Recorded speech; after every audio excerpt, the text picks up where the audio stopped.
Okay, so we're diving back in, and this time it's all about the inner workings of labs operating under GLP. Good laboratory practice. DLP, exactly, and specifically how they're structured and how they handle their personnel. Yeah, this is fascinating stuff because it really gets to the core of how these labs ensure the quality and reliability of their work, which, as you know, Especially in fields like pharmaceuticals and dietary supplements. right, has a direct impact on product safety. So, really important stuff. Absolutely. And you've said over some really interesting sources that delve into the nitty-gritty of all this, so Yeah, we've got regulations, guidelines, some real-world examples. Should give us a good picture. perfect. So what we're going to do in this deep dive is unpack the critical elements of GLP organization and staffing. The who, the what, the where, and the why of it all. Exactly. We'll look at the importance of training, the role of clear job descriptions, and we'll even touch on how GLP connects with GMP. Good manufacturing The practice. GMP, yep, it's all connected, right? Oh, absolutely. All these pieces fit together to ensure quality and safety. Okay, so let's jump right in. Let's do it. Now, one thing that really camped out at me from these materials is this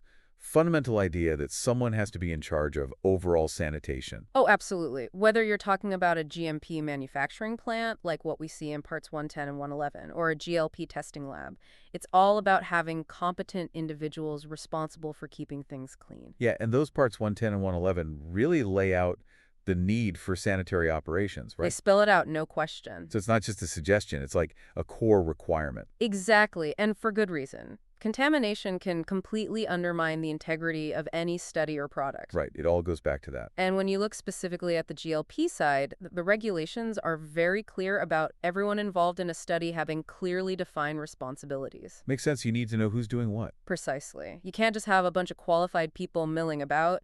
You need structure, organization, everyone understanding their role and what they're accountable for. And I think that's what really sets a GLP lab apart, right? It's not just about having the right equipment or the right credentials. It's about having this well-defined system in place. It's like a well-oiled machine, every part working together smoothly and with purpose. Exactly, because without that clarity, how can you really trust the study results? You can't. The data, the conclusions, they all hinged on a robust organizational structure. Okay, so let's get down to the nitty-gritty here. We're talking about people working in these labs, right? What kind of rules and regulations apply to them? Well, the first thing that jumps out, especially when you're talking about folks in direct contact with test items, reference standards, even the lab equipment. So, like, the people actually doing the hands-on work? Exactly. They have to follow strict hygienic practices. We're talking like hand washing, lab coats, that sort of thing. All of that, absolutely. Wearing appropriate lab coats, gloves when necessary, even something as simple as removing hand jewelry that can't be properly sanitized. Wow, it's amazing how much attention to detail is needed. Oh yeah, even seemingly small things can have a huge impact on preventing contamination. So it's not just about looking professional, it's about protecting the integrity of the work. Precisely. And the regulations are very deliberate about this. They understand that even microscopic contamination can completely skew results. Leading to false positives, false negatives. Right, and ultimately compromising the reliability of the entire study. That's what they call data integrity, right? Yep, making sure the data is accurate and trustworthy. And that little detail about the hand jewelry, that's a perfect example of how something you might not even think about. Yeah, could introduce a variable that throws everything off. Fascinated. So it's not just about hygiene, though, right? Right. Personnel also need the right education, training, and experience to do their jobs effectively. It's not like anyone could just waltz into a GLP lab and start running experiments. Not at all. There's a real emphasis on documented training programs, making sure everyone understands the principles of GLP and the specific procedures for their roles. It's almost like a culture of competence you're trying to create. That's a great way to put it. It's about fostering a workforce that understands the why behind the what, that takes data integrity seriously. And we see this focus on training in GMP too, right? Oh, absolutely. In that index of, what was that, compact reds, parts 110 and 111, Yeah, that's the one. it specifically mentions training as a key element. So this emphasis on qualified personnel, it spans across these regulated environments. Makes sense. Whether you're testing or manufacturing, you need people who know what they're doing. Exactly. And knowing what you're doing in this context, it goes beyond just the technical skills. Right. It's about understanding the bigger picture. Absolutely. It's about knowing why these procedures are in place, the potential consequences of not following them. Okay, so we've got the hygiene part, we've got the training. What else? Well, before you can even get to the training, you need to know who's responsible for what, right? Ah, that's where the job descriptions come in. Bingo. Every position in that GOP structure needs a clear, well-defined job description. So everyone knows what they're supposed to do, what they're accountable for. Exactly. It eliminates ambiguity, ensures all those necessary tasks are assigned and accounted for. So no one can say, oh, I didn't know I was supposed to do that. Right. No passing the buck. It's all about clarity and accountability. I like it. It's all starting to come together now. Good, good, because now we can dive into the training a little deeper. Okay, let's do it. Why is training so crucial under GLP? We've touched on it, but I think it deserves its own little spotlight. Absolutely. I mean, think about it. Thorough and ongoing training, it's the lifeblood of generating reliable lab data. Because it minimizes errors, right? Exactly, and ensures that everyone is following those standard operating procedures, those SOPs, consistently. And these SOPs, they're crucial in GMP labs too, aren't they? Absolutely, front and center. The YouTube transcript we have on GMP Labs, specifically 21 CFR Part 111, Subpart J, really emphasizes having well-defined written procedures. And making sure everyone is trained on them. Yep.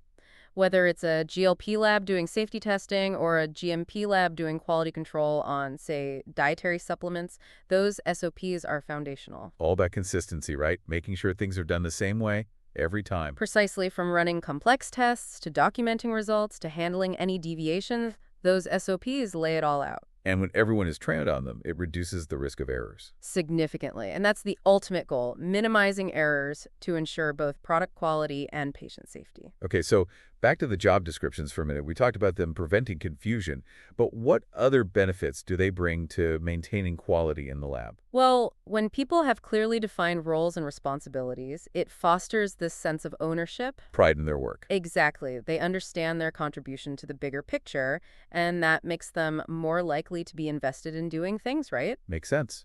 And it's not just individual accountability. Clear job descriptions also lead to clear reporting structures. So if something goes wrong, everyone knows who to report to.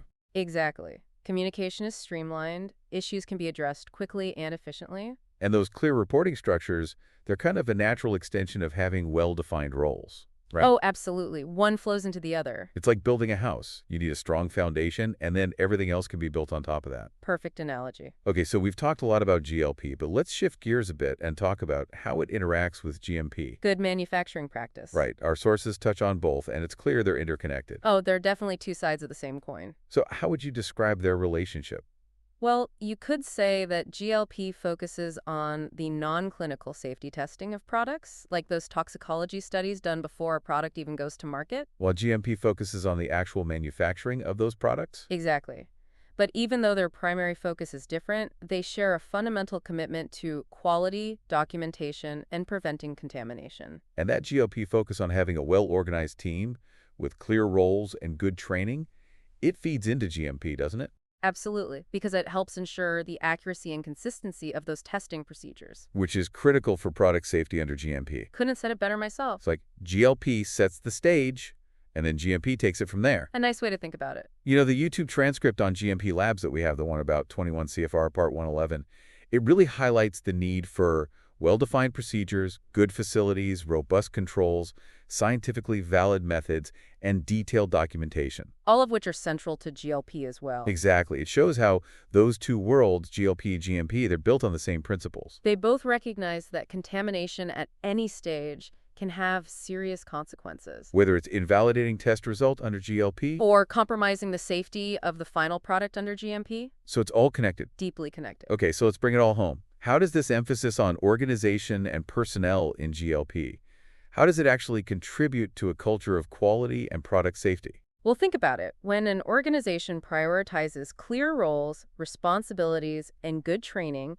it creates an environment where quality is everyone's business. So it's not just something that's enforced from the top down. Right. It becomes part of the fabric of the organization. Everyone understands their role in maintaining quality standards. Exactly. They have the knowledge, the skills, and the motivation to do things. And that leads to more accurate and consistent testing results. Which, in turn, leads to safer and more effective products. It's a chain reaction, starting with that focus on organization and personnel. Precisely. And it all goes back to GLP, laying that foundation for a robust quality culture. And that culture, it extends beyond just the lab, right? It impacts the whole organization. Absolutely. It influences how products are developed, manufactured, everything. It's amazing how something as seemingly simple as, like, having clear job descriptions can have such a ripple effect. It's all about those foundational elements, those building blocks of a quality system. Wow. This has been incredibly insightful. It really highlights how important these fundamental elements are in ensuring the quality and safety of the products we all use. And how those elements that focus on organization and personnel, they can really make or break a lab's credibility.